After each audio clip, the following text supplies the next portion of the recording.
Ya, bismillah, assalamualaikum warahmatullahi wabarakatuh. Kembali lagi di channel ini di Bimbingan Belajar Aroyan. Nah, di video kali ini kita akan melanjutkan part ke-40 dari latihan soal persiapan OSN 2024 tingkat SD atau MI bidang matematika. Jadi pada video kali ini kita akan bahas 3 buah latihan soal lagi terkait tentang soal uji coba OSN ke SD 2024 yang kalian ikuti beberapa saat yang lalu. Nah, tetapi sebelum itu kalau misalkan kalian belum subscribe channel ini, subscribe dulu sekarang agar kalian tidak ketinggalan video terbaru dari latihan soal persiapan OSN 2024 dari channel ini. Kalau misalkan sudah, jangan lupa untuk berlangganan minimal yang juara OSN tingkat sekolah agar kalian bisa mendapatkan video pembahasan soal OSNK yang simulasi kemarin atau uji coba kemarin secara lengkap dari part yang 34 sampai dengan part yang terbaru ya. Kalau misalkan sudah, kita mulai saya pembahasan pada video kali ini dari soal nomor 120. Yuk kita baca dulu soalnya bersama-sama. Berikut merupakan jaring-jaring suatu kubus. Gambarnya bisa kalian lihat bersama di sini. Jika jaring-jaring tersebut dibentuk menjadi kubus, maka sisi Y akan berhadapan dengan sisi titik-titik.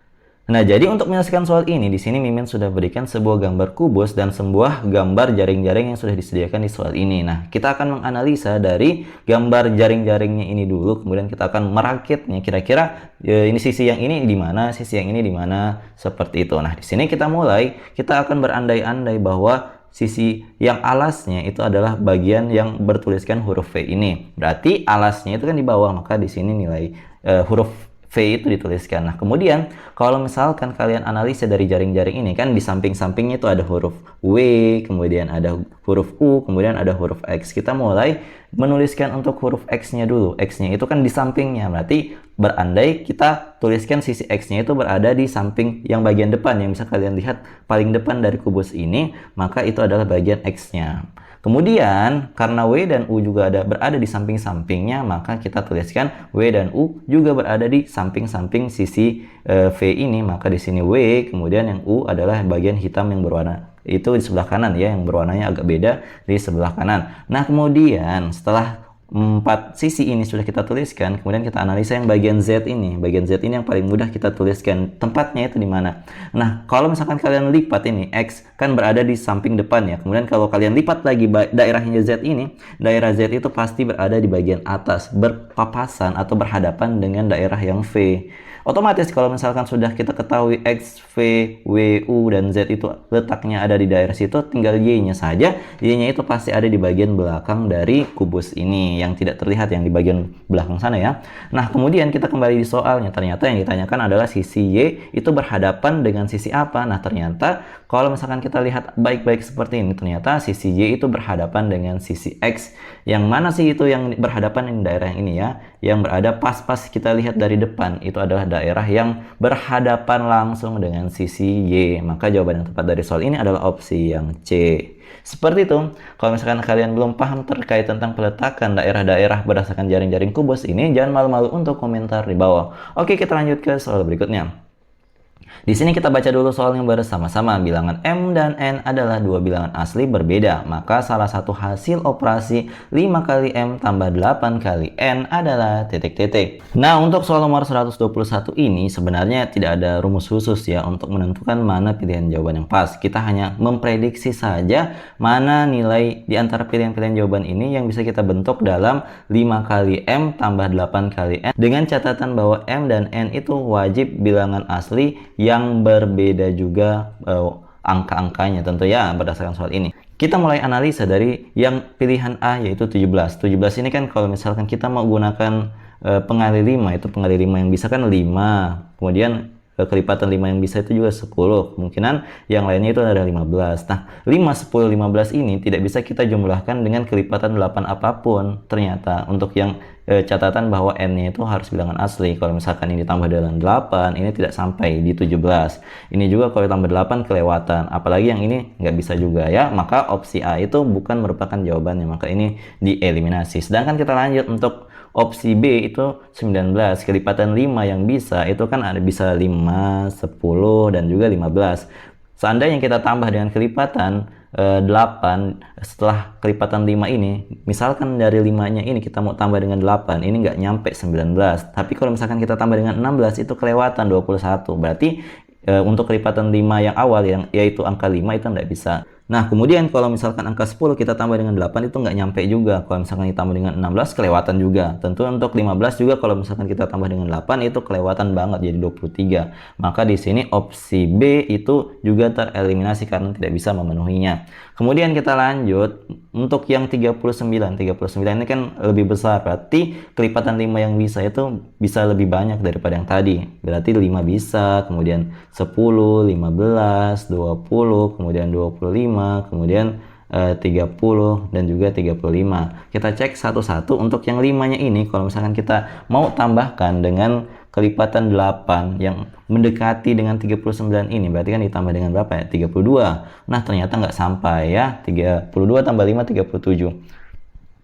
Kalau misalkan ini 10 mau ditambah kelipatan 8, maka dia tidak akan jadi bilangan ganjil. Maka ini tereliminasi. Karena bilangan genap tambah bilangan genap haruslah bilangan genap juga. Maka 39 tidak bisa dibuat dari kelipatan 10 ini. Kemudian ini 20 juga tereliminasi, otomatis 30 juga tereliminasi. Untuk 15, kalau misalkan kita mau tambah dengan berapa nih? Tambah dengan 24. Oh, ternyata bisa ya. Dengan catatan bahwa ini 5 kali 3 ditambah dengan 8 kali 3. Nah, walaupun bisa, ternyata ini kan nilai M-nya. Ini nilai M, ini adalah nilai N-nya.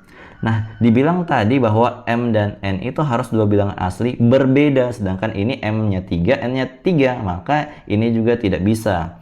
Maka 39 ini tereliminasi. Maka yang jawaban satu-satunya yang bisa tidak lain tidak bukan adalah opsi yang D. Kalau misalkan kalian penasaran angkanya itu berapa sih? Kalau misalkan kita pikirkan ini bisa dengan 5 kali 3 kemudian 8 dikalikan dengan 4. 5 kali 3 15 ditambah dengan 8 kali 4 itu 32. Maka kalau dijumlahkan cocok hasilnya 47 dengan mengingat bahwa M dan N-nya itu merupakan bilangan asli yang berbeda. Seperti itu, sehingga jawaban yang tepat dari soal ini yang cocok dibentuk dalam 5 kali M tambah 8 kali N dengan catatan bahwa M dan N merupakan dua bilangan asli yang berbeda adalah opsi D, yaitu 47. Semoga kalian paham ya. Oke, kita lanjut ke soal berikutnya.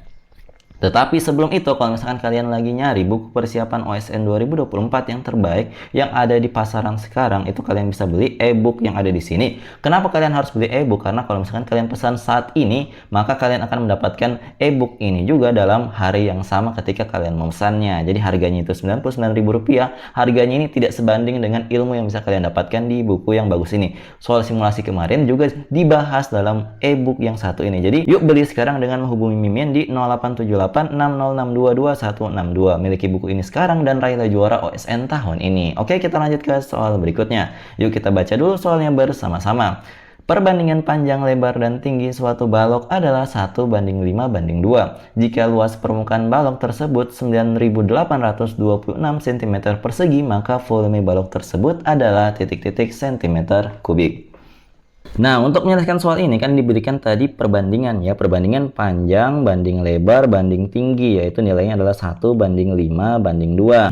Jadi untuk perbandingan seperti ini kita bisa kalikan angka-angka dari perbandingan ini dengan sebuah variabel agar nanti nilainya kembali ke dalam bentuk yang sesungguhnya sebelum disederhanakan dalam bentuk perbandingan seperti ini. Jadi kita misalkan variabel tersebut adalah M, berarti di sini kita tuliskan untuk perbandingannya P kan tadi 1, berarti 1 kali M dapat kita tuliskan M saja. Kemudian untuk lebar kan perbandingannya adalah 5, berarti kita tuliskan 5 dikalikan dengan M. Untuk tinggi berarti kita bisa tuliskan 2 dikalikan dengan M.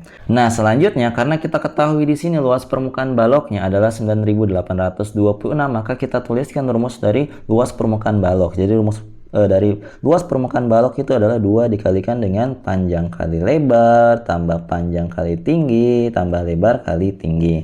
Nah, karena kita sudah tahu nilainya, kita tuliskan di ruas kiri 9.826 itu sama dengan 2 dikalikan dengan di sini panjang kali lebarnya itu kita tuliskan, berarti panjangnya kan tadi M ya, berarti M dikalikan dengan lebarnya adalah 5M.